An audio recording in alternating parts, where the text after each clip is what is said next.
Good morning, children. Let us start again with the online lecture sessions for the biology subject. Today, we are going to start with the mechanism of breathing, which is very, very important from examination point of view.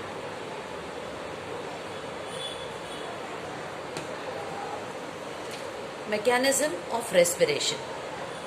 You know, children, respiration is a biological process which includes following processes.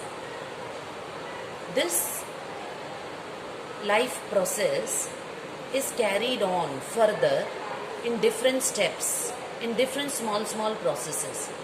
The first one is breathing. The second one is external respiration. The third one is internal respiration. And the process ends with cellular respiration. When we start with the first step or the first process involved in the mechanism of respiration, which is breathing, what is it? It is a physical process in which exchange of gases takes place between the atmosphere and the lungs. एक ऐसा process जिसमें gaseous exchange होता है, gases का आदान प्रदान होता है between two things, the surrounding atmosphere and an individual, that is the lungs. Now this process is carried on in two steps. Children, further breathing, the first step of respiration, is in turn carried on in two steps. The first step is inspiration, also called as inhalation. The second step is expiration, also called as exhalation. Inspiration or inhalation, taking in air, in short.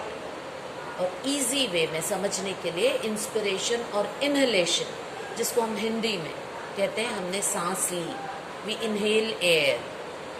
Expiration or exhalation, that is breathing out air. Breathing out air.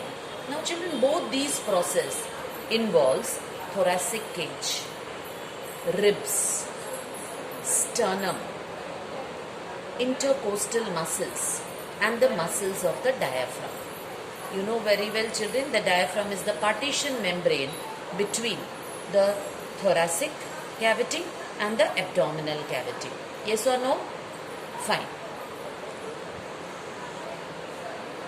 Let us start with the two steps of breathing, that is inspiration and expiration. I have represented both the process in front of each other so that in a very easier manner, in a very distinguishing manner, we can understand both the sub-steps of breathing properly. When we start off with inspiration, I can say, children, it's a process in which atmospheric air along with the oxygen is taken into the lungs. It's a process in which atmospheric air, atmosphere में पाई जाने वाली air को oxygen के साथ inhale किया जाता है lungs के अंदर. Process in which atmospheric air along with the oxygen is taken into the lungs. On the contrary, if you see expiration, it's a process in which air along with the carbon dioxide is exhaled out of the body. It's a process in which air along with CO2, carbon dioxide, which is very toxic, which is very poisonous, and we cannot afford to keep it inside our body, so it has to be thrown out. So expiration is a process in which CO2 along with the air is exhaled out of the body. Now this is the difference between the two processes, inspiration and expiration. Secondly, during inspiration, the diaphragm relaxes and becomes concave and it goes downward. A concavity is formed in the diaphragm since we are inhaling air. The lungs get filled with the air and this air-filled lungs puts pressure on the diaphragm. So the diaphragm just becomes concave. It shows concavity and it goes downward. Lungs के वजन से diaphragm झूले जैसा होके, it looks like a swing. That's why it becomes concave and it goes downward. On the contrary, during expiration, जब आप के दोनों लंग्स की जो एयर है जिसमें टॉक्सिक और पॉइजनस कार्बन डाइऑक्साइड है, ये एयर के साथ खींच के बाहर फेंका जाता है. That is during expiration the diaphragm contracts. Now the air is pulled out, so the diaphragm which is a thin membrane also goes up and becomes convex or dome shape, and it is pulled upward towards the thoracic cavity. So during expiration बिल्कुल opposite phenomenon होती है. The diaphragm contracts, becomes concave or dome shape and is pulled upward. ये phenomenon है बेटा जो आपको imagine करनी है कि जब आप सांस लेते हैं ढेर सारे ऑक्सीजन के साथ, when you breathe in air along with the oxygen, the lungs which get inflattened, the alveoli of the lungs which get inflattened with the air and the oxygen puts pressure on the diaphragm, and the diaphragm becomes swing-like. It shows concavity and it goes downward. Whereas when you exhale out air which has toxic and poisonous CO2, the diaphragm is also pulled towards the thoracic cavity and it contracts and becomes convex or dome shaped. Moving on to the third very important point which is observed during the process of inspiration and expiration. So thirdly, you observe that during inspiration the volume of the air increases in the thoracic cavity. Volume of the air means quantity of the air. You have inhaled a lot of air along with the oxygen. So naturally the quantity of the air, the volume of the air will increase in the thoracic cavity. Whereas during expiration, the volume of the air, the quantity of the air decreases in the thoracic cavity since whole lot of air along with the CO2 is thrown out. Next, during inspiration, the pressure of the air decreases in the thoracic cavity. Now when this point comes, volume, when I have spoken about volume, it is very clear. You can just take volume as quantity, but when the term comes pressure, I will give beautiful example of a balloon, right, after explanation. So next we go like this. During inspiration, the pressure of the air decreases in the thoracic cavity. Whereas during expiration, the pressure of the air increases in the thoracic cavity. Right? Now, how to understand this? See children, suppose you have purchased a balloon today. The balloon is filled up with lot of air, is airtight. Right? Today you are playing with this airtight balloon. You are enjoying the balloon. After 2-3 days, when the mother is brooming the house, she gets this balloon down from under the table. But what is observed, the size of the balloon has become small, right? On the day one, when you have purchased the balloon was big in size. It was filled with lot of air. Suppose you take this balloon of the day one, keep it between your palm and press it, right? So when you will apply lot of pressure from both the palms on the balloon will burst. Yes or no? But after 2 days, when mother has got the small size balloon from under the table, in that case, if you hold the small balloon between your two palms and you try to burst it, no matter you are applying lot of pressure, but then too the balloon will not burst. What does this indicate? Now compare this with inhalation and exhalation. The balloon is just compared very beautifully to your lungs. When you inhale air, your lungs is full with air. That time the pressure cannot be applied more. So pressure of the air is less. it decreases in the thoracic cavity. Whereas during exhalation, when the air is thrown out, the pressure increases in the thoracic cavity. You can apply more pressure and the lungs will not break, it will not burst. Last but not the least, during inhalation, intercostal muscles contracts. So the ribs and the sternum moves upward and outward. On the contrary, an opposite phenomenon is observed that intercostal muscles during expiration relaxes, so the ribs moves downward and inward.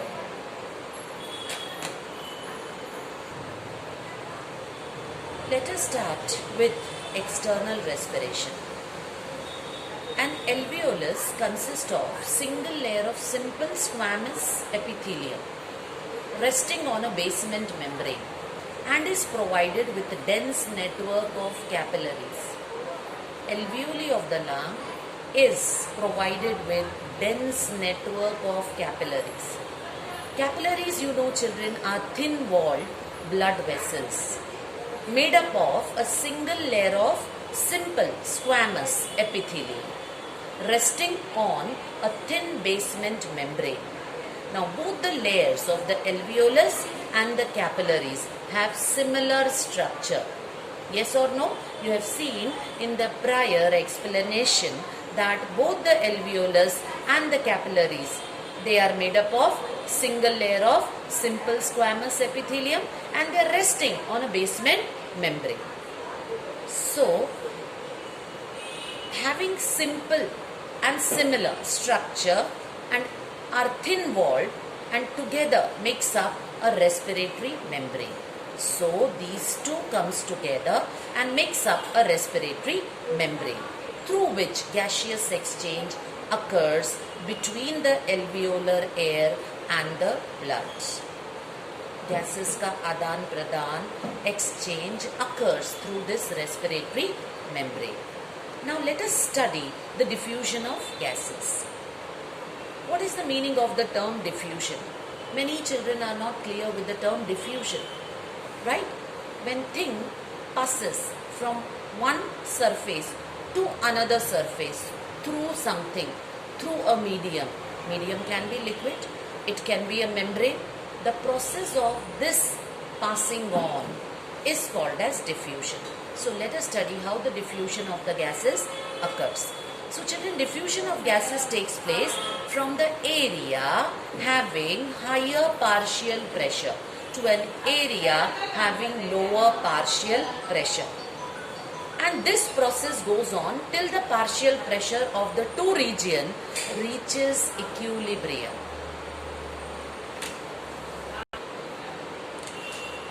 Let's see children the diagram for exchange of gases between the alveolus and the capillary.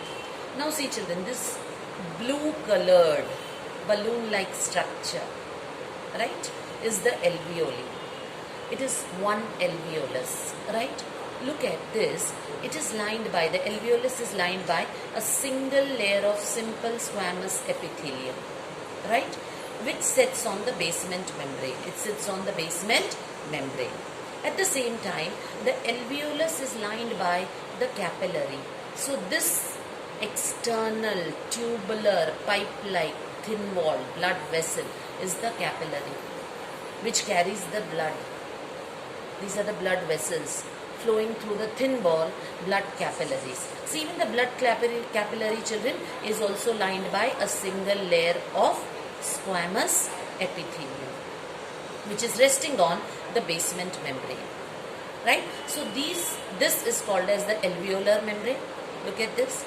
And this one is called as the respiratory membrane. Fine?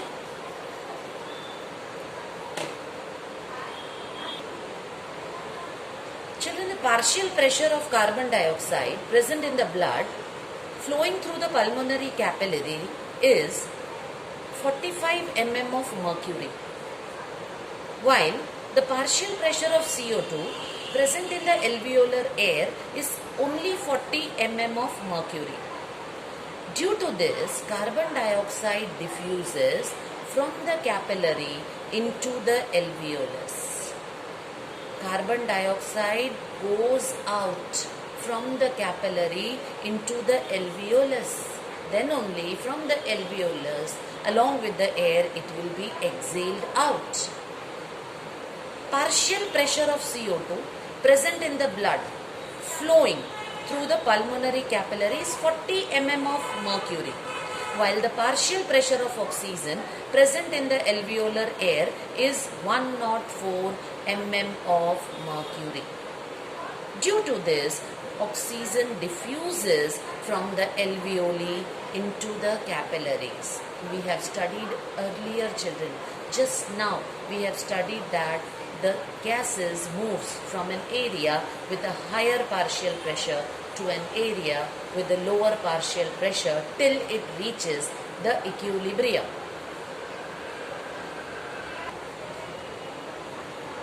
Let's study now internal respiration.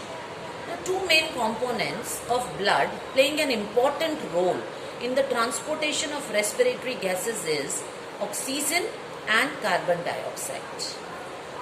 Right? Now, you know very well, children, that the respiratory gases, oxygen and CO2 are transported with the help of RBCs, red blood corpuscles, and the plasma of the blood.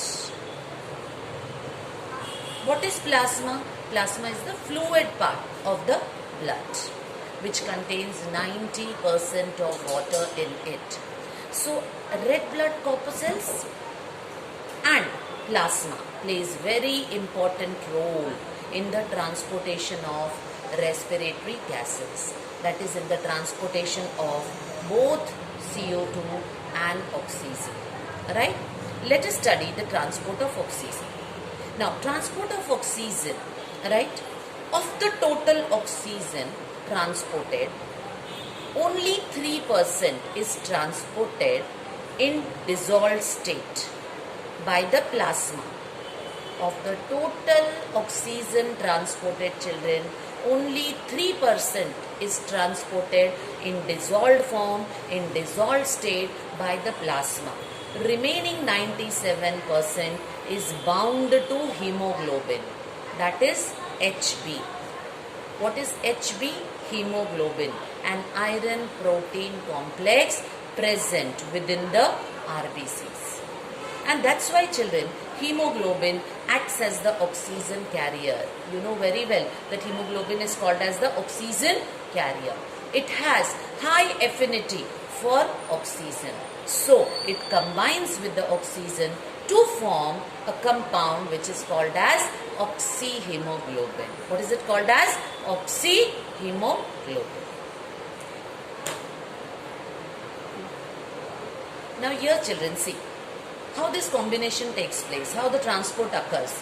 One molecule of hemoglobin has 4 Fe plus ions, and each of which picks up a molecule of oxygen. So, hemoglobin combines with 4 molecules of oxygen to form Hb4O2, that is oxyhemoglobin.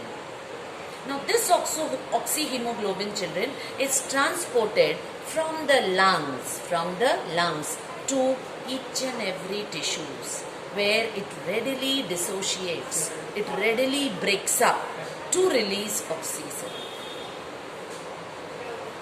Next, oxyhemoglobin then breaks down to form hemoglobins and 4 molecules of oxygen.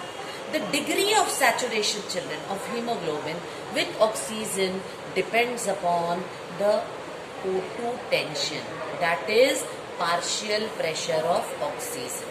What is O2 tension? It is the partial pressure of oxygen. During this process, children, we see 100% saturation is rare. 100% saturation is never obtained. It is rare. Maximum saturation of 95 to 97% is at partial pressure of oxygen in the alveoli. At 30 mm of mercury of partial pressure of oxygen, only 50% saturation can be maintained. At the same time, degree of saturation decreases with the decrease or drop in the partial pressure of oxygen. The degree of saturation decreases with the decrease or drop in the partial pressure of oxygen. जैसे oxygen का partial pressure decrease होता है, saturation भी decrease होने लगता है. This begins the dissociation और breaking down of oxyhemoglobin. Now let us study, children, the relationship between oxyhemoglobin saturation and the partial pressure of oxygen, which is called as the oxygen dissociation curve. Once again, the relation between oxyhemoglobin saturation and partial pressure of oxygen is called as oxygen dissociation curve. Now children, if you study the nature of this curve, it's a sigmoid curve. It's a S-shaped curve. It's a sigmoid curve. It shifts towards the right due to, very first, increase in hydrogen ion concentration. Second, increase in partial pressure of carbon dioxide. Third, rise in temperature. Fourth, rise in DGP, that is 2,3 diphosphoglycerate, which is formed in the RBCs during glycolysis. Children, it lowers the affinity of hemoglobin for oxygen. It lowers the affinity of hemoglobin for oxygen. Let's come to the next topic, that is Bohr's effect. Now it is the shift of oxyhemoglobin dissociation curve due to change in the partial pressure of CO2 in the blood. What is Bohr's effect?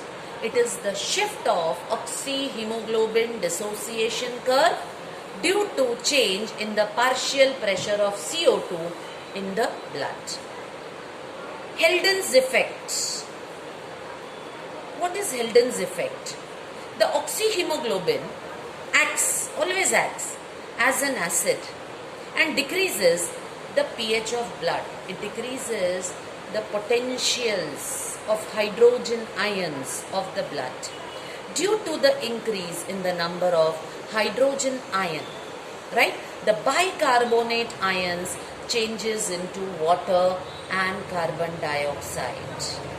So what we observe that in the alveoli, partial pressure of the oxygen is always high, whereas in the alveoli, partial pressure of CO2 is always low. The oxygen